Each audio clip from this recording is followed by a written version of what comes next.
নমস্কার, টেক বাংলা চ্যানেলের পক্ষ থেকে আপনাদের সকলকে অভিনন্দন। আজকের পর্বে আমরা দেখব সিএসএস ব্যাকগ্রাউন্ড। তো চলুন শুরু করা যাক। প্রথমে আমরা আমাদের ইন্ডেক্স ফাইলটা নোটপ্যাড প্লাস প্লাস ওপেন করে নিয়েছি। এবার এখানে আমরা ইন্টারনাল সিএসএস ব্যবহার করব। তার জন্য এখানে আমরা স্টাইল ট্যাগ দেবো।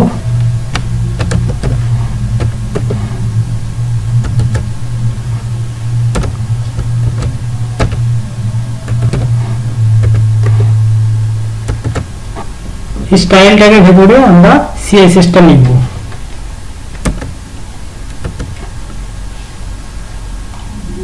আর এখানে এই বডির ভেতরে আমরা এই যে পি ট্যাগটা আমি এখানে লিখেছি, this is CSS background tutorial, এটা বোঝার সুবিধার্থে আমি এটাকে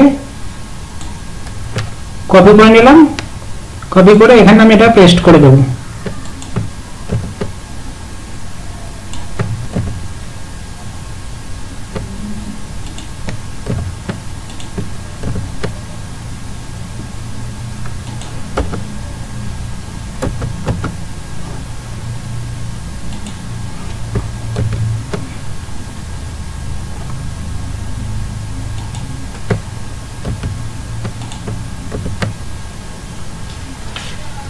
ঠিক আছে, এখানে আমি অনেক কপি করে নিয়েছি।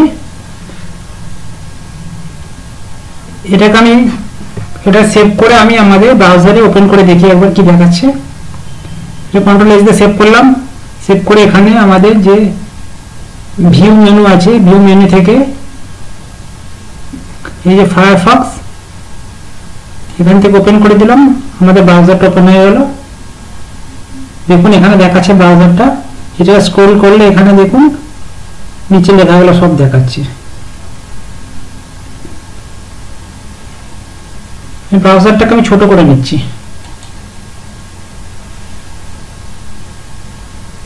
আর আমাদের নোটপ্যাড প্লাস প্লাসটাকে ছোট করে নিই,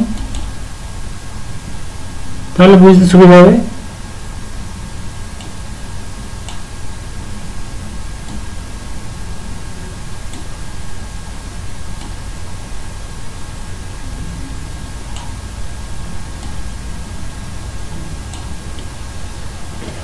ঠিক আছে, ব্রাউজার আর নোটপ্যাড প্লাস প্লাসটা আমরা পাশাপাশি রেখেছি।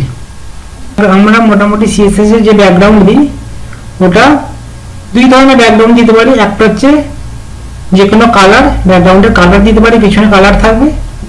আর একটা হচ্ছে ব্যাকগ্রাউন্ডে আমরা কালারের বদলে আমরা ইমেজ ব্যবহার করতে পারি। ঠিক আছে, আমি এখানে প্রথমে একটা কালার দিচ্ছি ব্যাকগ্রাউন্ডে। আমরা এখানে কি লিখবো, স্টাইল ট্যাগের ভেতরে আমরা কাজ স্টাইল করব। আমরা যে বডি এলিমেন্টটা আছে না, বডি ট্যাগটা আছে, বডি ট্যাগের ভিতরে যে পি এলিমেন্ট গুলো আছে এর ভেতরে আমরা একটা কালার দেবো। বডি ট্যাগের ব্যাকগ্রাউন্ড দিতে হলে আমাদেরকে এখানে স্টাইল ট্যাগের ভেতরে লিখতে হবে বডি। তার ভেতরে আমাদের এই দ্বিতীয় বন্ধনীর ভেতরে আমাদের লিখতে হবে ব্যাকগ্রাউন্ড কালার। ব্যাকগ্রাউন্ড কালার কলম দিয়ে লিখবো ইয়েলো।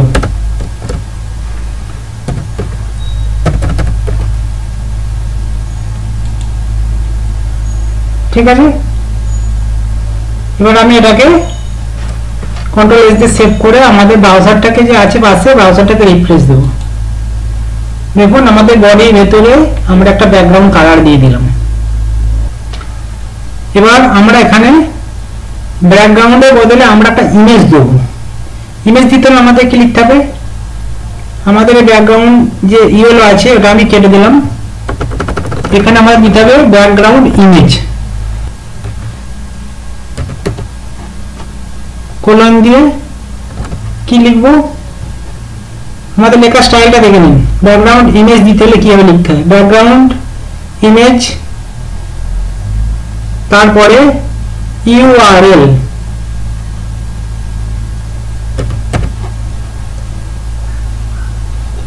এবার একটা ফার্স্ট বন্ধনী দেবো। এর ভিতরে ফার্স্ট বন্ধনীর ভিতরে আমরা কি লিখবো,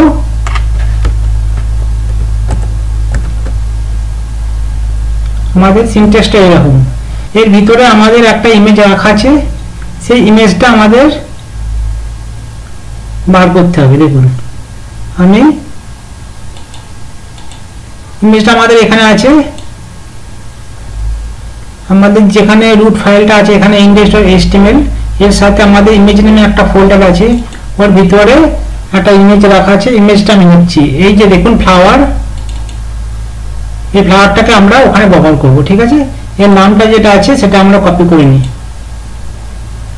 কন্ট্রোল সি দিয়ে আমি কপি করলাম। কপি করে আমাদের পাথটা দেখে নিতে হবে। প্রথমে আমাদের রুট ফাইলের সাথে ইমেজ নামে একটা ফোল্ডার আছে, তার ভেতরে flower.jpg ইমেজটা আছে, আমরা সেটা এখানে লিখব। আমরা এখানে কি লিখব, রুট ফাইলের সাথে কি ইমেজেস নামে একটা ফোল্ডার আছে,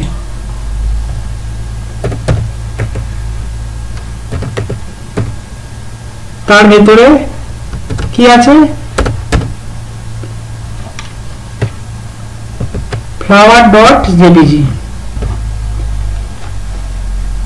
এবার আমি এটাকে কন্ট্রোল এস দিয়ে সেভ করে ব্রাউজারটা, আমাদের যে ব্রাউজারটা আছে এটা আমি সেভ করে নিলাম। সেভ করে আমি আমাদের ব্রাউজারটা রিফ্রেশ দেব। দেখুন এখানে ওই ছবিটা এখানে এসে গেছে, দেখুন ব্যাকগ্রাউন্ডটা। আমি ব্রাউজারটা একটু বড় করে নিই। দেখুন যেহেতু আমাদের এই যে ইমেজটা আছে ছোট সাইজে, সেই জন্য একটার পর একটা এসে পুরো ফুল পেজটাকে কভার করে দিয়েছে। যদি আমরা চাই এই ইমেজটা শুধু একটা ইমেজ আসবে ব্যাকগ্রাউন্ডে, বাকি আর কোথাও আসবে না, তাহলে আমরা কি করব, দেখুন আমরা সেমিকোলন দিয়ে background repeat,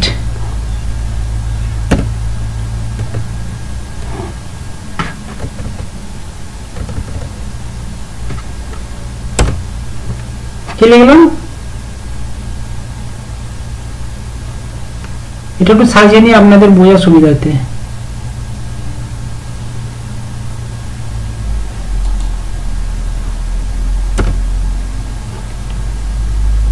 background repeat is to know repeat, একটা ভ্যালু আছে ব্যাকগ্রাউন্ড রিপিট, এই প্রপার্টির একটা ভ্যালু আছে নো রিপিট। নো রিপিটটা এখানে করে দিলাম। এবারে কন্ট্রোল এস দিয়ে সেভ করে দিলাম। সেভ করে আবার ব্রাউজারটাকে আমরা রিফ্রেশ দেবো। দেখুন একটাই ছবি এসছে মাত্র। নো রিপিট দিলে ছবিগুলো রিপিটিং হবে না বা বারবার আসবে না, সেই জন্য আমরা এখানে নো রিপিট দিয়েছি।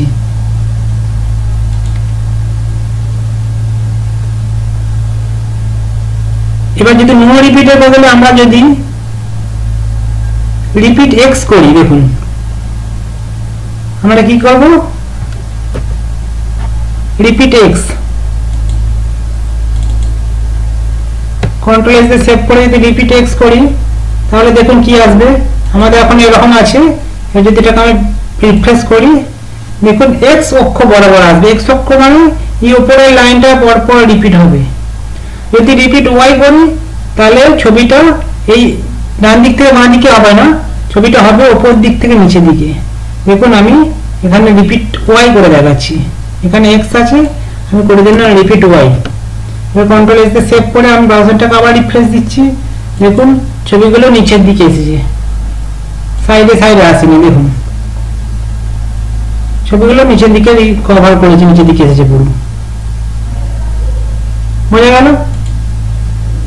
ব্যাকগ্রাউন্ড ইমেজের এগুলো একটা প্রপার্টি এবং ভ্যালু। ইমেজটা আমরা ব্যবহার করবো রিপিট এক্স দিলে এক্স অক্ষ বরাবর ডান দিক থেকে বাঁ দিকে আসবে, ওয়াই দিলে উপর থেকে নিচের দিকে আসবে। ব্যাকগ্রাউন্ডে আরো একটা প্রপার্টি আছে, সেটা হচ্ছে ব্যাকগ্রাউন্ড পজিশন। তাহলে কি লিখবো প্রপার্টিটা, ব্যাকগ্রাউন্ড পজিশন। ঠিক আছে, ব্যাকগ্রাউন্ড পজিশন কি দেবো, ব্যাকগ্রাউন্ডটা কোন জায়গায় হবে। ঠিক আছে, আমি এখানে ব্যাকগ্রাউন্ড যে ওয়াই অক্ষটা আছে ব্যাকগ্রাউন্ড রিপিটটা আমি কেটে নো রিপিট করে দিই।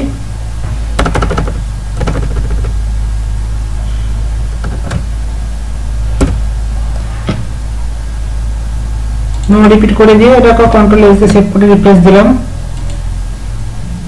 শুধু একটা image background repeat no repeat করেছি বলে এখানে শুধু একটা ইমেজ এসেছে। এবার ব্যাকগ্রাউন্ড পজিশন দিতে পারি, আমি এই ছবিটা কোন জায়গায় থাকবে। ব্যাকগ্রাউন্ড পজিশন বিভিন্ন ভাবে দেওয়া যায়। দেখুন আমি ইমেজটাকে ফলো করি, আমাদের ইমেজটা কোথায় আছে, লেফট টপে আছে, ব্রাউজারের লেফট টপে। আপনারা ইমেজটাকে এই টপ সেন্টারে দিতে পারেন অথবা রাইট টপে দিতে পারেন, আমরা যেখানে খুশি পজিশন দিতে পারেন। আমরা যদি চাই এই ছবি এই সেন্টার টপে থাকবে, তাহলে আমরা কি লিখব, দেখুন এখানে আমরা চলে এলাম ব্রাউজারে, background position centre top.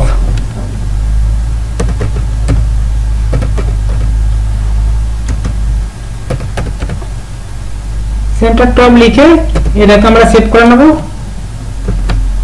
Save করে ব্রাউজারটাকে আবার রিফ্রেশ দেব। ঠিক আছে, ছবিটা সেন্টার টপে চলে এলো। এইভাবে আপনারা ব্রাউজারে যেখানে খুশি পজিশন দিতে পারেন, যেমন left top, right top, left centre, centre centre, right centre, left bottom, centre bottom, right bottom, এইভাবে আপনারা যেখানে খুশি দিতে পারেন। দেখুন রাইটে আমি দিয়ে দিচ্ছি, রাইট টপ, এটা করে দিলে সেন্টারটাকে রাইট টপ করতে হবে। সেভ করে ব্রাউজারটাকে আবার রিফ্রেশ দিন।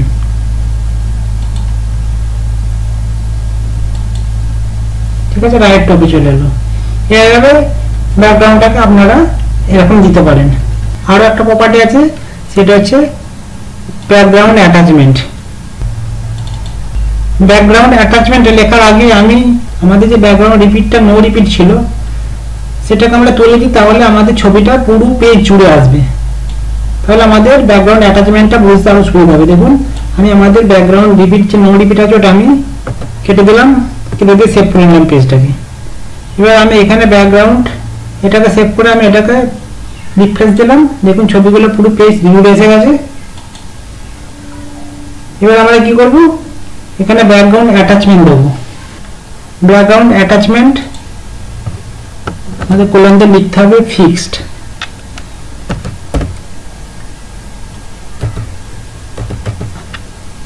এবার কন্ট্রোল এস দিয়ে এটাকে সেভ করে নিলাম। সেভ করার পর আমরা পেজটাকে রিফ্রেশ দিই, রিফ্রেশ দিলাম। এবার যদি স্ক্রল করি আমাদের ব্যাকগ্রাউন্ড ছবিটা একই থাকবে, খালি লেখাগুলো স্ক্রল হবে। দেখুন আমি স্ক্রল করছি, দেখুন আমি এখানে স্ক্রল করছি, আমাদের লেখাগুলো স্ক্রলিং হচ্ছে, দেখুন নিচে দিকে নামাচ্ছি। ব্যাকগ্রাউন্ডটা ফিক্সড হয়ে গেছে।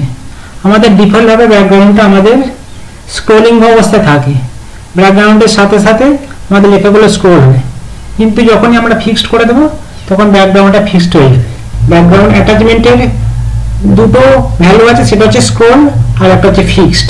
ফিক্সড করলে ফিক্সড থাকবে, স্ক্রল করলে আমরা ছবিটা লেখার সাথে সাথে এলিমেন্টের সাথে সাথে স্ক্রলিং হবে। ঠিক আছে, এবার আমরা এখানে এতগুলো প্রপার্টি লিখলাম, এই প্রপার্টিগুলো একটা শর্ট হ্যান্ড প্রপার্টি আছে। আমরা শর্ট হ্যান্ড প্রপার্টিটা কিভাবে লিখবো সেটা এখানে দেখাচ্ছি। এই আগের প্রপার্টিগুলো আমি এখন মুছছি না, আমি মুছে দেবো। আগে শর্ট হ্যান্ড প্রপার্টিটা আমি লিখি এখানে, এই নিচে আমি একটা সিএসএস করছি একটা, এখানে লিখলাম বডি, ভালোভাবে বুঝবেন। আমি এখানে বডি লিখে আমি এখানে আমাদের নিজে বন্ধ দিলাম। এর ভিতরে আমরা এখানে আমরা লিখব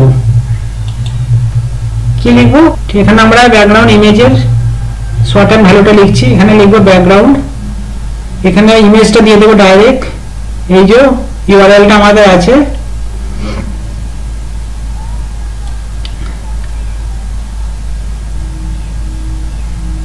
এই ইউআরএলটা আমরা এখানে কপি করে এখানে ইউআরএলটা বসে দিলাম। তার মানে কি হলো, ব্যাকগ্রাউন্ড বলে ইউআরএল মানে ব্যাকগ্রাউন্ড ইমেজ, এখান থেকে বোঝা গেল কি এটা ব্যাকগ্রাউন্ড ইমেজ।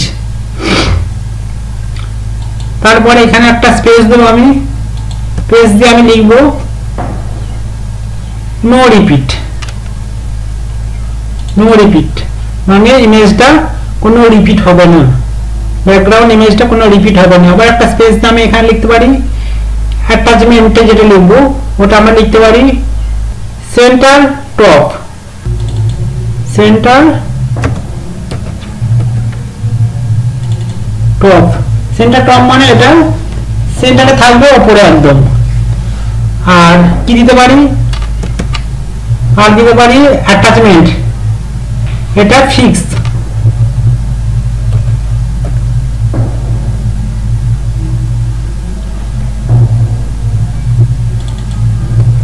ঠিক আছে, এটা হচ্ছে আমাদের শর্ট হ্যান্ড প্রপার্টি। আমরা ব্যাকগ্রাউন্ড একবারই লিখবো, দেখুন ব্যাকগ্রাউন্ডে একবার লিখেছি, লেখার পর কি লিখেছি, আমাদের ইউআরএলটা বা ইমেজটা কোথায় আছে সেটা লিখেছি। তার মানে কি ব্যাকগ্রাউন্ড ইমেজ, আমার এই ব্যাকগ্রাউন্ড ইমেজ বলে আমরা লিখিনি উপরে। তারপরে এখানে আমরা কি লিখেছি, নো রিপিট মানে ব্যাকগ্রাউন্ড রিপিটের কথা বলা হয়েছে। সেন্টার টপ মানে ব্যাকগ্রাউন্ড পজিশনের কথা বলা হয়েছে। আর এখানে ফিক্স দিয়েছি মানে ব্যাকগ্রাউন্ড অ্যাটাচমেন্টের কথা বলা হয়েছে। এবার যদি আমি উপরের স্টাইলগুলো আমি কেটে দিই, কেটে দিলাম, কেটে দিয়ে আমাদের শুধু রইল কোনটা, ব্যাকগ্রাউন্ড আমাদের শর্ট হ্যান্ড প্রপার্টিটা। ঠিক আছে, এবার এটাকে আমি সেভ করে নিলাম, সেভ করে আমি রিফ্রেশ দেবো পেজটাকে। তাহলে কি হবে দেখুন, রিফ্রেশ দিচ্ছি পেজটাকে, আচ্ছা আসে নে, মানে আমাদের এখানে একটুখানি মিস করেছি। আমরা এখানে একটা যে দেখুন এখানে ফার্স্ট ব্র্যাকেটটা আছে, এখানে ফার্স্ট ব্র্যাকেটটা আমরা দিতে ভুলে গেছি, এটা দেওয়া হয়নি। আমাদের এখানে এই প্রথম বন্ধনীটা শেষ করতে হবে। ঠিক আছে, আমাদের এটা ইমেজের ইউআরএল, ইমেজটা এবার কন্ট্রোল এস দিয়ে সেভ করে এবার আমরা পেজটাকে আবার রিফ্রেশ দিচ্ছি, দেখুন। ঠিক আছে, আমাদের ছবিটা সেন্টার এসেছে, আমাদের ইমেজ এসেছে। আর আমরা যদি স্ক্রল করি, দেখুন স্ক্রল করলে লেখাগুলো স্ক্রলিং হচ্ছে কিন্তু ব্যাকগ্রাউন্ডটা আমাদের ফিক্সড আছে, বুঝে গেছে। দেখুন আমি ইমেজটাকে এই সাইডে এনে দেখাচ্ছি আপনাদের। এটা যদি আমরা সেন্টার না করে আমরা করে দিলাম লেফট টপ,